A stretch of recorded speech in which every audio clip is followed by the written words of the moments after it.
এই মুহূর্তে সবচেয়ে বড় বিগ ব্রেকিং আপডেট নিয়ে চলে এলাম। যেমনটা আমি লাস্ট দিন বলেছিলাম যে অল আইজ অন 9 জুন 2025, অর্থাৎ 9 জুন 2025 আমাদের রাজ্যের সকল ছাত্রছাত্রী থেকে শুরু করে সকল চাকরি প্রার্থী, এসএলএসটি চাকরি প্রার্থীদের কাছে একটা বিশেষ দিন হতে চলেছে। কেননা এই 9 জুন ক্যালকাটা হাইকোর্ট খুলছে আফটার সামার ভ্যাকেশন, এবং তারপর এসএলএসটি নিয়ে যে সমস্যাটা, যে জটটা তৈরি হয়েছিল, সেই জট সংক্রান্ত বিষয়ে মামলার শুনানি রয়েছে।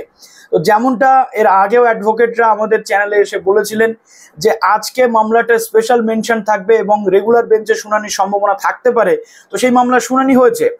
এসএলএসটি গেজেট নিয়ে আজকে কি শুনানি হলো ক্যালকাটা হাইকোর্টে, এবং সুপ্রিম কোর্টের কি এখানে ভূমিকা রয়েছে, এবং তার সাথে পরীক্ষা সংক্রান্ত বিষয়ে কি বলা হচ্ছে, পরীক্ষা হবে কি হবে না, এবং নতুনদের সুযোগ নিয়ে যে প্রশ্ন উঠছিল তার সাথে যে এক্সপিরিয়েন্সের বিষয় ছিল, পুরো ডিসকাশন করবো আজকের এই ভিডিওটাতে। যারা নতুন আছো অবশ্যই চ্যানেলটিকে সাবস্ক্রাইব করে পাশে থাকা বেল আইকনটি ক্লিক করে দিতে একদম ভুলো না, যাতে সমস্ত তথ্যগুলো তোমরা টাইম টু টাইম এখান থেকে পেয়ে যাও।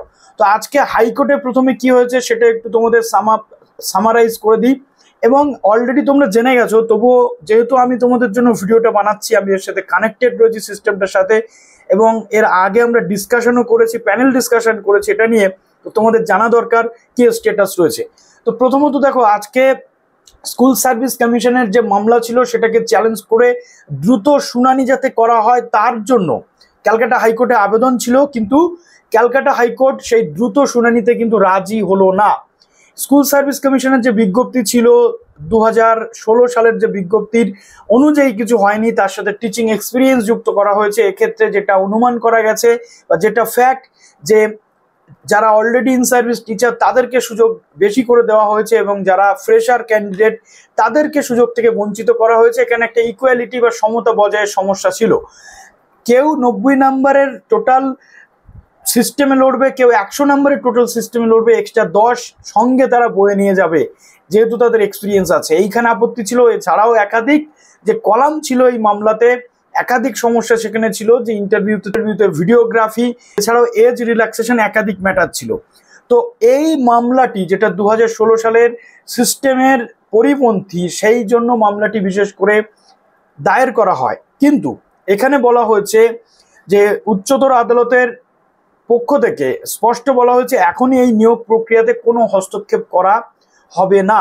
সোমবার বঞ্চিত চাকরি প্রার্থীদের যিনি আইনজীবী ছিলেন ফিরদৌস শামীম স্যার, তিনি বলছেন যে 2016 সালের নিয়োগ প্রক্রিয়া বাতিল করেছে সুপ্রিম কোর্ট, নতুন নিয়োগ প্রক্রিয়া শুরু করার নির্দেশ দেওয়া হয়েছে, এটা তিনি কোর্টে বলেছেন। কিন্তু এসএসসির নতুন বিজ্ঞপ্তিতে অনেক পরিবর্তন আনা হয়েছে। এই বিজ্ঞপ্তিতে 2016 সালের বিজ্ঞপ্তির অনুরূপ নয়। নতুন এই বিজ্ঞপ্তি অনুযায়ী যদি নিয়মের বদল হয় তাহলে বঞ্চিত চাকরি প্রার্থীদের সুযোগ আরো কমে যাবে। এরপরই বিচারপতি সৌগত ভট্টাচার্য স্যার জানাচ্ছেন যে এসএসসির নতুন এই বিজ্ঞপ্তি সংক্রান্ত বিষয়ে এখনই কোনো হস্তক্ষেপ করবে না কলকাতা হাইকোর্ট। অর্থাৎ কলকাতা হাইকোর্টে এই মামলাটি নিয়ে আর কোনো শুনানি হবে না আপাতত, অর্থাৎ এটাতে কোনো হস্তক্ষেপ হাইকোর্ট করতে চাইছে না।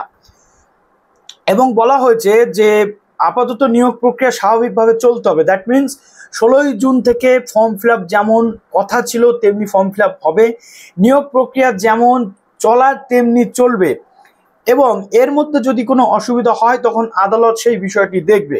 অর্থাৎ প্রপার ওয়েতে যদি নিয়োগ প্রক্রিয়া না হয়, প্রপার ওয়েতে যদি নিয়োগ প্রক্রিয়ার সিস্টেম কার্যকর না হয়, এবং আমরা লাস্ট দিন দেখেছিলাম যে ফিরদৌস শামীম স্যার বলেছিলেন আমাদের চ্যানেলে এসে যে আদালত যেটা বলবে বা আদালত যেটা করবে সেটা আদালতের ঊর্ধ্বে কেউ নন, অর্থাৎ আদালতের সিস্টেম যেটা চলবে, আদালতের কথা অনুযায়ী সবাই সেটা শুনতে বাধ্য।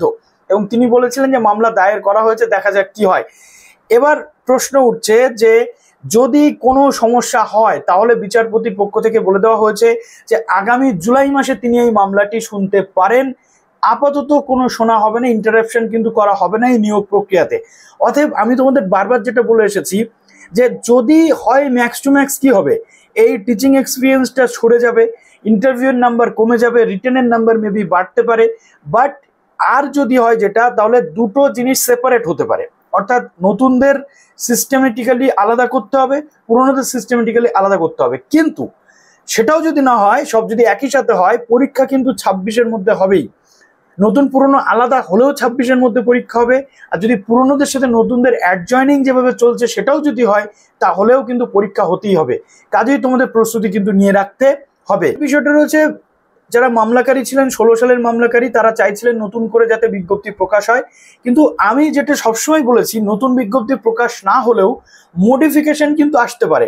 যে ভুলগুলো এতে রয়েছে বা যে জিনিসগুলো চেঞ্জেস এসেছে সেখানে মডিফিকেশন কিন্তু আসতে পারে, এটা অবাক হওয়ার কিছু নয়।